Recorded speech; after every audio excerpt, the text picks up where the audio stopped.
starts with a strong creative vision. And we had that defined by 3 core elements. A story with great emotional depth, gameplay that innovates on the classics we love, and a world that is completely original, beautiful, and immersive. We founded Central Interactive on these tenets: a group of friends with a shared vision and the drive to make something great. This too is your legacy. Core to But yeah, I don't know. a compelling story. I haven't really decided and yet. Guillaume and I spent 4 years intensively developing and refining ours. And that started with the hook. 67 years ago, a massive slumbering paintress and a monolith appeared with no warning. Once a year, the paintress wakes and paints a number on her monolith, and everyone who has passed that age is erased. Every year, that number ticks down, and everyone dies younger and younger.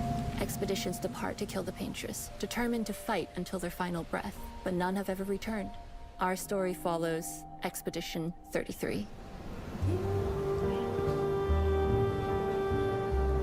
Expeditioners, we honor your dedication. Guillaume and I knew early on that we didn't want to focus on good versus evil. What's interesting to us are people who, yes, are flawed, but who care deeply about each other. And conflicts arise because they have different perspectives on what needs to be done. I'm sorry about earlier. We wanted our story to feel dark and mature, with adult characters who feel like real people with real experiences. I'm always missing something that everyone else just gets. The heart of the story is about overcoming an But yeah, existential threat yeah, while it's struggling it's with loss actually, and grief. you know, And it's rooted in the characters' relationships, both to each other I don't and know. to I don't know if themselves. I'm gonna What are we play gonna it. do, huh? But yeah, Tell me. I'm probably What more, are we like I gonna said, do? In a I'm world probably like more this, excited how for does one stay games like hopeful or make GTA peace with their 6, fate? Borderlands What duty 4, do we owe to each other, or the to Ghost of ourselves? Tsushima These sequel, questions are deeply personal to me, and they permeate the that story type of behind stuff. the I think story. I'm excited about that, and then Yeah. also Lumiere I'm fights with you. kind of looking forward to Tomorrow learning comes more about the Switch Expedition 2 as 33. well, and just The characters kind of looking have their forward own to those motivations type and of perspectives. releases Gustave right and Lumiere now. are deeply invested in the expedition, even if they fight all the time. To them, the mission is tied not only to their family, it's central to their identity and purpose. Protocol doesn't cover There's a- every contingency. There's a... You know that. Contrast that with Ciel, whose darkest days have already happened. What are the stars whispering to you? Actually, I'm the one whispering to them. It's something my dad and I used to do. Alright. Who cares more about really living her life, not just living longer. Gustav, are you real? It's not all dark, though. Along the way, they meet various colorful NPCs and recruit Monoko, who is a friendly but kinda bloodthirsty philosopher and a fully playable character. He has a really cool battle mechanic where he can turn into the enemies he defeats. What are you doing? Need foot. Aha! He's very, very old and has seen many expeditions come and go. He is a Jestrel, which are a group of playful beings who view battle as a form of meditation. They're fun and sort of ridiculous. You'll meet Monoko and many other Jestrels across the game. And of course, there is Esquier, who is one of the oldest and lore-wise the most powerful creatures in the verse. Esquier is that powerful? He will be your mount and help you travel to secret corners of the world. And if you bring him back his special stones, you can unlock abilities for him to access new areas of the world and find exciting secrets. I'm strong, but I'm not that strong. Everyone has their own reason for joining the expedition. But yeah, I mean, Each of them has their own story arc and resolution that we think players will really I can't really say much because, like I said, I'm considering the fact I'm probably most likely not going to be playing this because of other, mainly because of the other games I'm excited for. And adds real-time reaction, which gives combat greater intensity and dynamism. During enemy turns, you can negate all damage by dodging or parrying at the right time. But balancing turn-based with real-time mechanics took a long time to get right.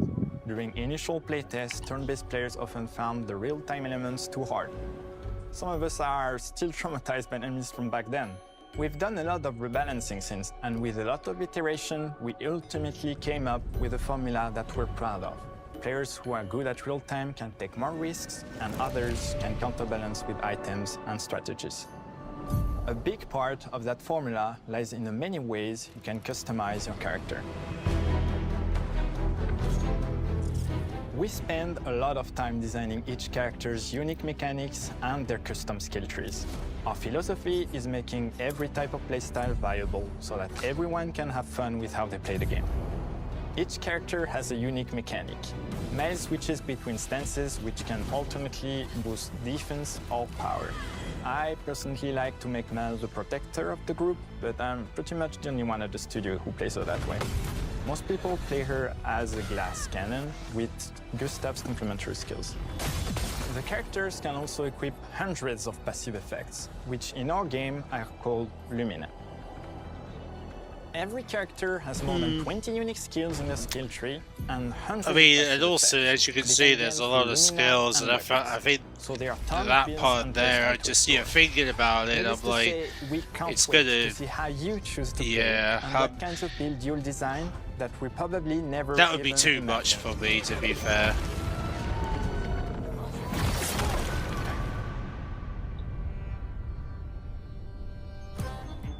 Our story is set in the French fantasy world, and I was really excited to design something unique.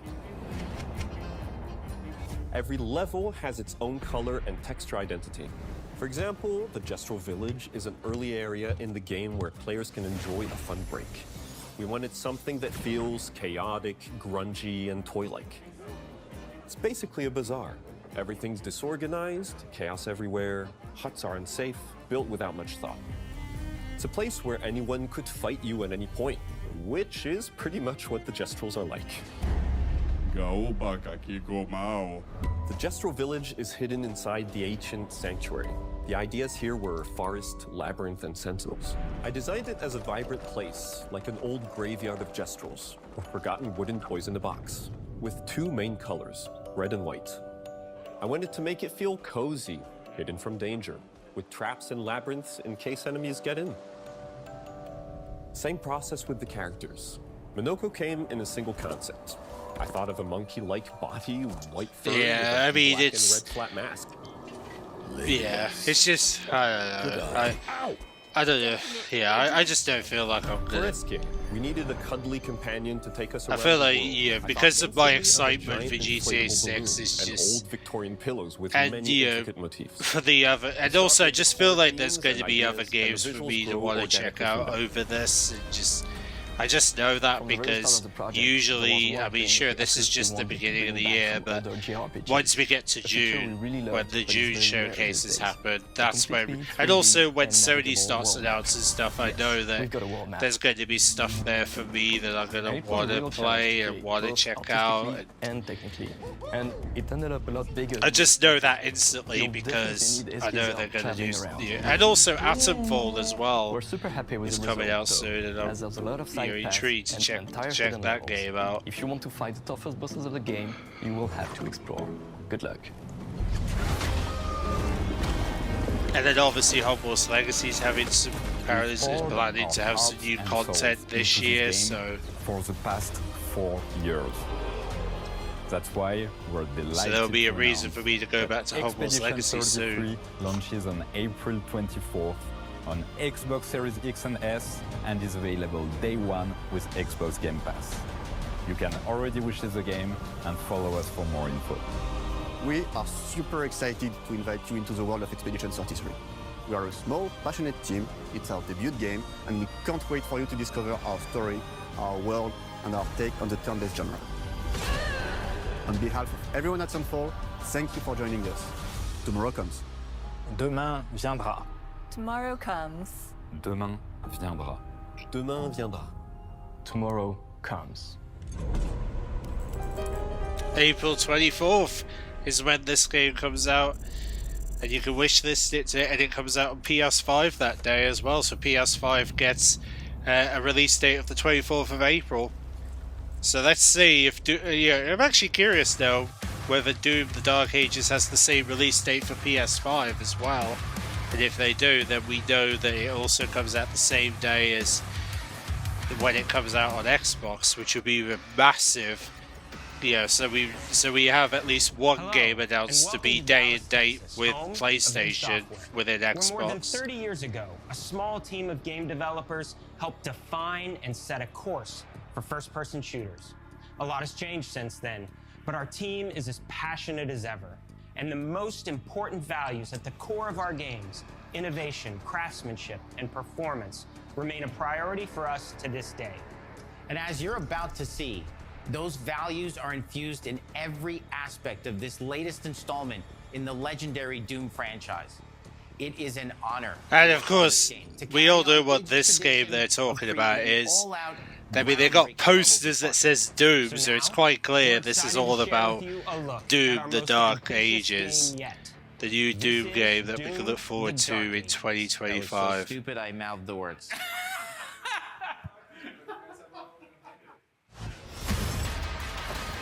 I know the Doom fans are probably kicking themselves with excitement right now.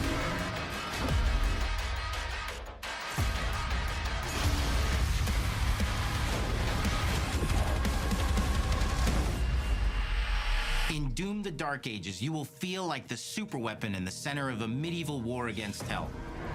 Set in a cinematic sci-fi fantasy world full of locations to explore, powerful weapons to unlock, and enemies to conquer. This is a prequel to Doom 2016, and that's given us the opportunity to reimagine every aspect of this experience. So if you're new to the franchise, then Doom: The Dark Ages will be the perfect entry point into the series.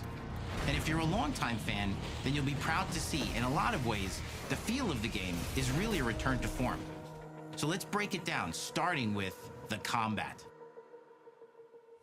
In Doom Eternal, you felt like a I'll admit though, Dark Ages, you'll be an iron this new Doom's game that's coming out, strong, but still fast.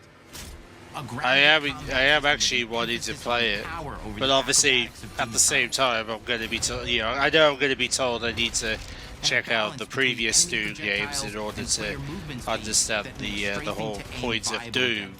Just like in the classic Doom games. So. But it's not all about nostalgia. I mean, I might convince myself to play the older Dooms ahead of the release of this one. With new tools and we'll see how we go with that. Let me introduce you to the Shield Saw. Block. Throw. Parry. Deflect. All from one input. It's contextual. Tons of depth on a single button press. You know, we want every Doom game to stand on its own as a unique experience. So in 2016, we asked you to run and gun. In Doom Eternal, it was jump and shoot. And in Doom: The Dark Ages, you're gonna stand and fight.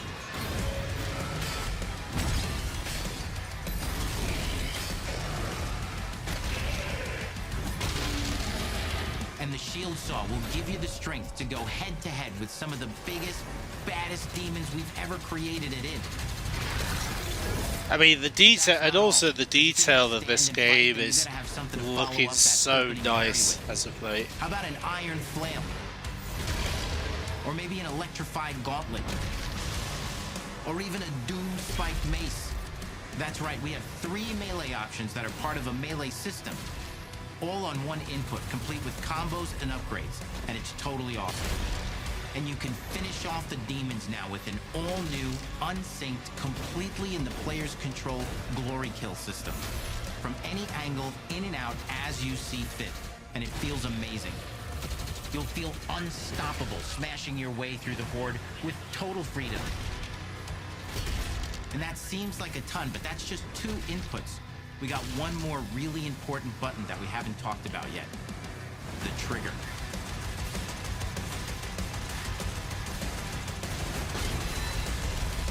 That's right, we've saved the best for last. Doom has and always will be all about the guns, and Dark Ages has some of the most ridiculously powerful weapons that we've ever created. Mean. Ancient. Brutal torture machines. built to butcher, impale, and shred the minions of hell with.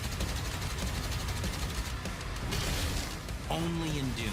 That's the mission statement for the design of these never-before-seen, insanely fun-to-use tools of mayhem that only the Slayer has the power to wield.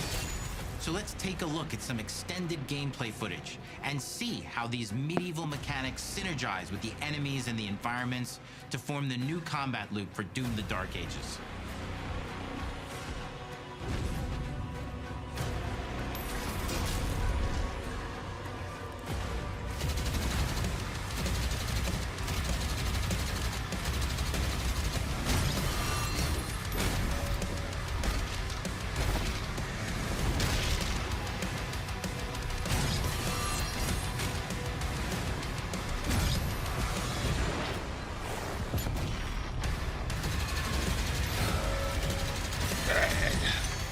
But yeah, like I said, Doom: The Dark Ages.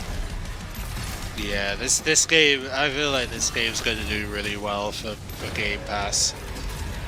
And I feel like it's going to do well on PlayStation as well, because I mean, past Dooms have also come out on PlayStation, so it would have been wrong for them to make this only on Xbox. For the first time in an id game, so I'm actually kind of glad that they didn't go that path, because imagine the backlash they would have gotten. And also I love the fact that you can change the game speed as well now, and the damage to, you can also adjust the damage to the demons and the aggression from the enemies. I love that.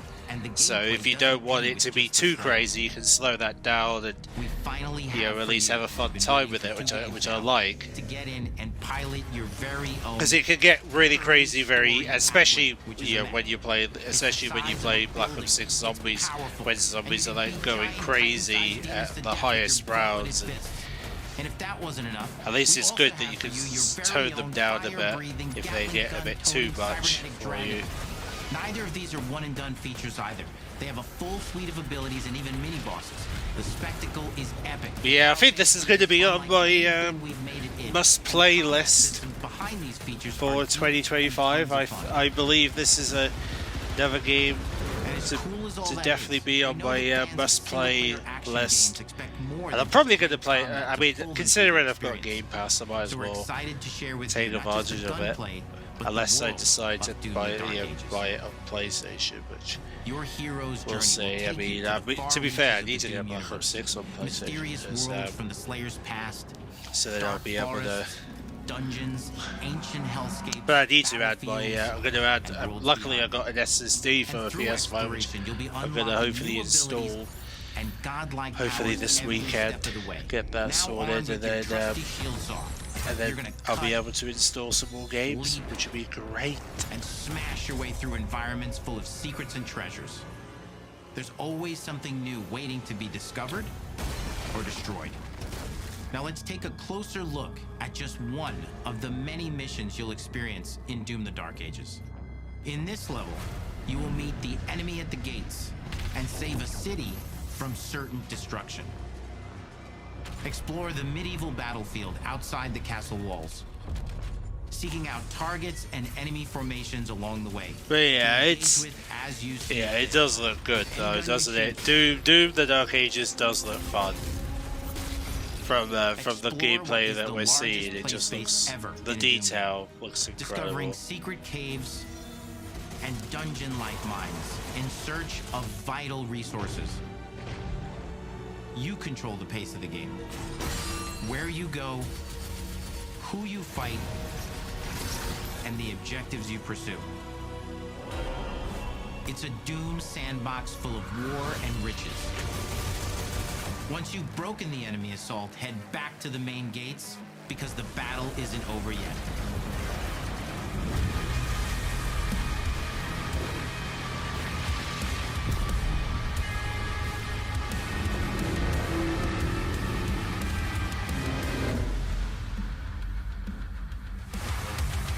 And the soundtrack to your epic adventures will be composed by the award-winning team at Finishing Move, providing you with a metal soundscape that's loaded with guitars, medieval vibes, and pure adrenaline. You'll feel like you're expanding the legend of the Slayer with every mission you complete. And speaking of that legend, the story of Doom the Dark Ages, like everything else in the game, is big. It's a summer blockbuster event with everything on the line, and you are the star of the show. Your power is coveted by your enemies and withheld from your allies. With the Slayer imprisoned at the start of our story, the balance of power between good and evil is shifting, and time is running out. It's a new story and the perfect entry point for new players. It's easier to access now as we've taken the narrative out of the codex and into the cutscenes, featuring new characters, old allies, and powerful new villains. And for returning players, it leads directly into the Doom 2016 Slayer's Testaments. It's an action story worthy of the Slayer's legend.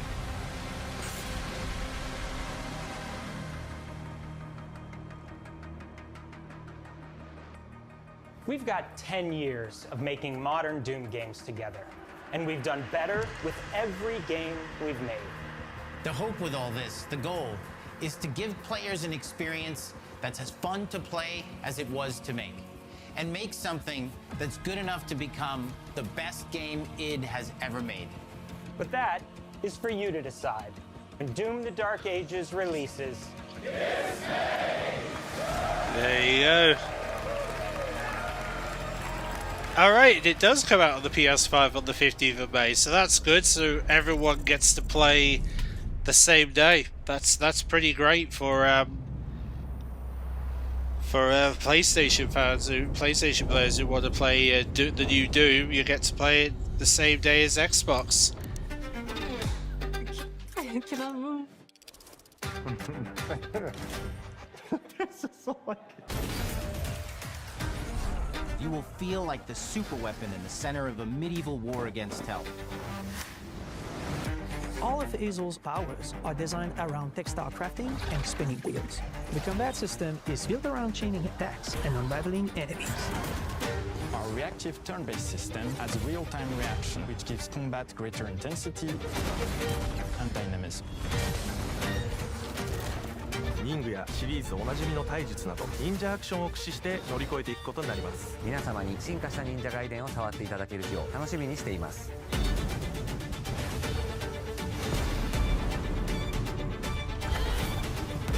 But yeah, really good. I have to admit though, the developer direct actually was a good showing this year. I think they've done a pretty good job with this show. Can't really go wrong with this developer direct. I think they've really went out of the park on it this year.